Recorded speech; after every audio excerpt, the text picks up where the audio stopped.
যেই পাখিগুলো ডানা মেলে বেড়ায় আবার ডানা ঝাপটায়, পাখির দিকে যদি কেউ নজর করে তাকায়, পাখি নিয়ে যদি গবেষণা করে, ও আর জীবনে নাস্তিক থাকতে পারে? কত ধরনের পাখি যে আল্লাহ বানালেন, আপনি অবাক হয়ে যাবেন। আর কত জায়গায় যে আল্লাহ কোরআনে পাখির কথা বলে, পাখির নিদর্শন দিয়ে আমাদের মস্তিষ্কের জট খুলতে চেয়েছেন, আপনি অবাক হয়ে যাবেন। হাজার রকমের পাখি মহাবিশ্বে তৈরি করেছে কে? পাখির দিকে তাকালে আপনি বুঝবেন পাখির একজন মালিক, পাখির একজন রব আছে না নাই?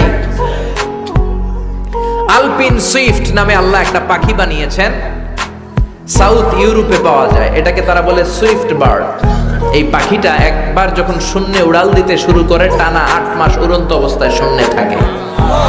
আবার জমিনে নেমে আসলে কাজ সেরে আবার উড়াল দিলে আবার 8 মাস। হামিং বার্ড নামে একটা পাখি আছে নর্থ আমেরিকাতে, নাম শুনে থাকবেন। পৃথিবীর সবচেয়ে ছোট্ট পাখি। এটার প্রাপ্ত বয়স যখন হয় মাত্র 3 ইঞ্চি এটার সাইজ হয়। এই পাখিটা পৃথিবীর সব পাখি সামনের দিকে উড়ে, এই পাখি সামনে যেমনি উড়ে অ্যাট দ্য সেম টাইম পিছনের দিকে উঠতে পারে।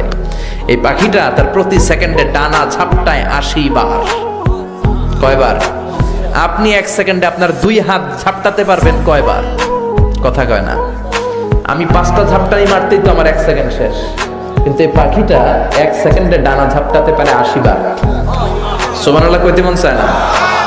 হোমা বার্ড নামে একটা পাখি আছে, যে পাখি উড়ন্ত অবস্থায় ডিম পেড়ে দেয়, আর ওই ডিম জমিনে পড়ার আগেই ডিম ফুটে বাচ্চা বের হয়ে ওই বাচ্চা উঠতে শুরু করে দেয়। এজন্য আল্লাহ বললেন আওয়ালাম ইয়ারা ইলা তয়ির, নাস্তিকগুলোকে পাখির দিকে তাকায় না।